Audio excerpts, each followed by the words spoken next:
उपस्थित सज्जन, माता भगिनी, सभी को नमस्कार। आज नेताजी की जयंती है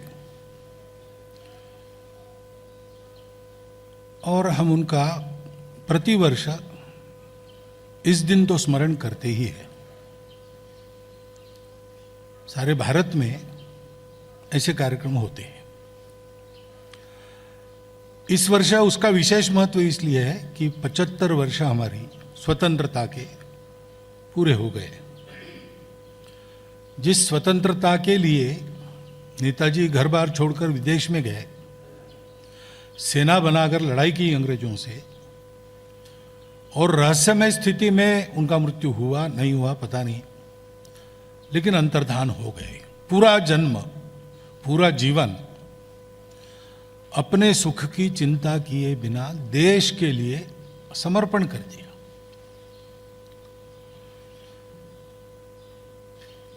तो स्वतंत्रता के 75 वर्ष नहीं होते तो भी हम स्मरण करते ही ऐसे व्यक्ति का। उनका पूरा जीवन ही हमारे लिए अनुकरणीय जीवन है, क्योंकि ये पहली बात है कि उस जीवन को उन्होंने स्वार्थ के लिए नहीं जिया, वो अपने लिए, स्वयं के लिए नहीं जिए, अपनों के लिए जिए। भारतवर्ष गुलाम था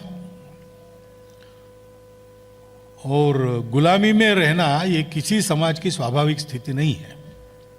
वो उसके लिए कलंक है, अपमान है। तो भारत माता के पुत्रों का ये कर्तव्य होता है ऐसी स्थिति में कि वो अपने देश की स्वतंत्रता के लिए प्रयास किए।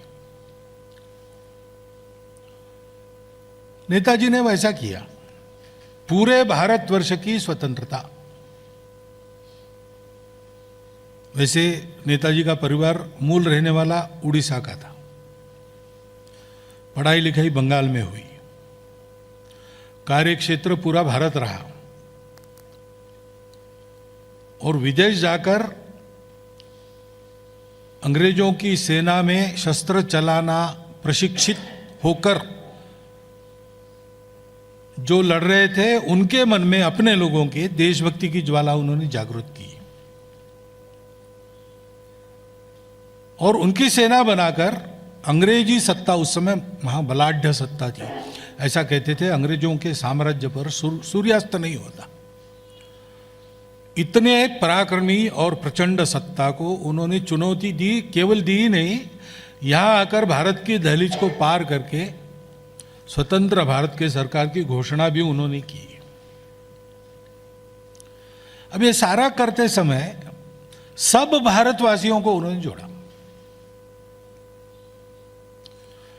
इतना कड़ा संघर्ष अंग्रेजों के साथ किया तो कितना पराक्रम होगा, कितना स्वाभिमान होगा, परंतु एक भी झगड़ा अपने लोगों के साथ नहीं किया।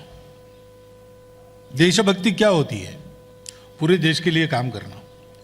अपने देश के लोगों से मतभेद होने के बाद भी झगड़ा नहीं करना। कांग्रेस के वो इलेक्टेड प्रेसिडेंट हुए थे, कुछ कारण होगा, पता नहीं क्या है, गांधी जी की इच्छा नहीं थी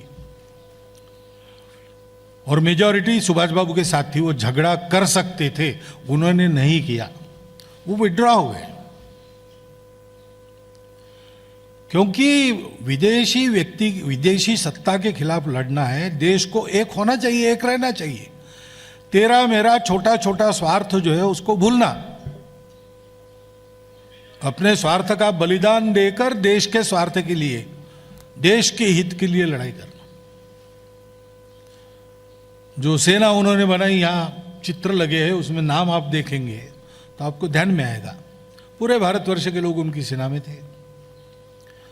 जाति, पंथ, मत, प्रांत कुछ नहीं, पूरे देश को एक करने की उनकी शक्ति थी, क्योंकि वो स्वयं पूरे भारत को अपना देश मानते थे। ये राष्ट्रीय प्रवृत्ति उनकी थी।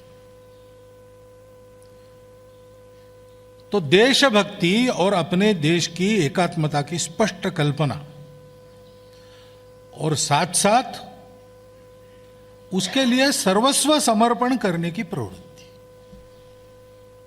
सब कुछ दे दिया, अपने लिए कुछ नहीं, देश के लिए सब कुछ, ऐसा उनका जीवन।